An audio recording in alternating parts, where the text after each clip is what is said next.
Hi friends, இன்றைக்கி நான் வந்து நெத்திலி கருவாடு தொக்கு தான் பண்ண போகிறேன். இங்கே பாருங்கள், நெத்திலி கருவாடு நல்லா க்ளீன் பண்ணிவிட்டேன். நல்லா ஃபுல்லாக போட்டு அந்த மண்ணெல்லாம் போயிடுச்சு, நல்லா க்ளீன் பண்ணிவிட்டு அதுக்கு தேவையான பொருள் சின்ன வெங்காயம் அரிஞ்சு வச்சுருக்கிறேன்.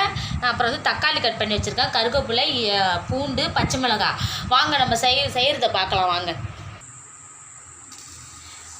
எண்ணெய் ஊற்றிக்கும், வானலில் நல்லெண்ணெய் ஊற்றிக்கும், கடுகு போட்டுக்கும்,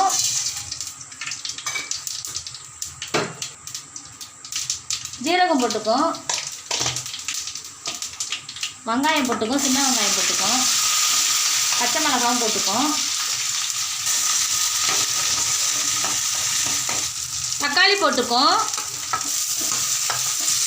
அப்புறம் கருவேப்பிலை பாருங்கள், கருவேப்பிலை போட்டுக்கும், லாஸ்ட்டாக பூண்டு போட்டுக்கலாம். தக்காளி வெங்காயம்லாம் வதங்கிறதுக்கு உப்பு போட்டுடும். பூண்டு போட்டுக்கும், பூண்டு நல்லா நசுக்கி போடுங்க, நல்லாயிருக்கும். மஞ்சத்தூள் போட்டுக்கும், மிளகாய் பொடி போட்டுக்கும், வீட்டில் அரைச்சி தூள் போட்டுக்கும். அடுத்தது சோம்பு இருக்குது பாருங்கள், சோம்பு மிளகும் கொஞ்சோண்டு நுணுக்கி போட்டுக்கும், நல்லாயிருக்கும் கருவாடுக்கு. ஓரளவு எல்லாமே சேர்ந்து இங்கே பாருங்கள், எல்லாம் நல்லா வதங்கி ஒன்றா வந்துருச்சு பாருங்கள். இந்த டைம் நம்ம என்ன செய்யணும், சுத்தம் பண்ணியிருக்கிற கருவாடு, நெத்திலி கருவாடை நம்ம போட்டுடணும். போட்டுட்டு நல்லா கிளறி விடுங்க.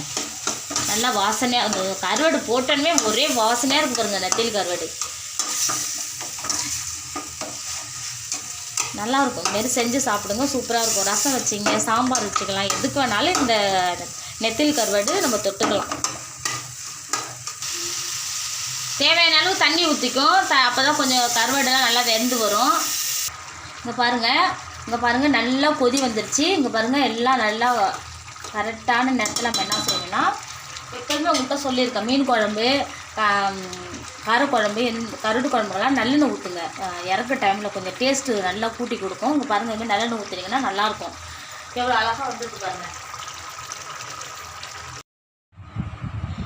இப்போ நெத்திலி கருவாடு தொக்கு ரெடி ஆகிடுச்சு. இங்கே பாருங்கள், அழகாக எண்ணெய்லாம் பிரிஞ்சு வந்துருக்கு பாருங்கள். இங்கே பாருங்கள், இதே போல் நீங்களும் வீட்டில் செஞ்சு பாருங்கள், நல்லாயிருக்கும்.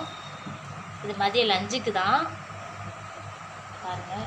அழகாக கருவாடோடு வச்சு சாப்பிடும்போது அருமையாக இருக்கும். நீங்களும் ஒரு தடவை ட்ரை பண்ணி பாருங்கள். இங்கே பாருங்கள், கருவாடெல்லாம் அழகாக வந்துருக்கு.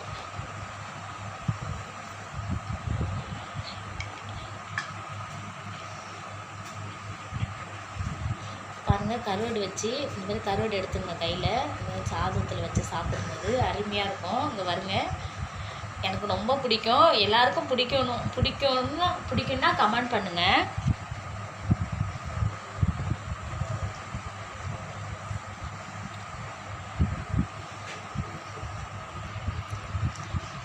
இதேமாரி செஞ்சு பாருங்கள், சூப்பராக இருக்குது. நான் செஞ்ச மாதிரியே நீங்களும் செஞ்சு பாருங்கள்.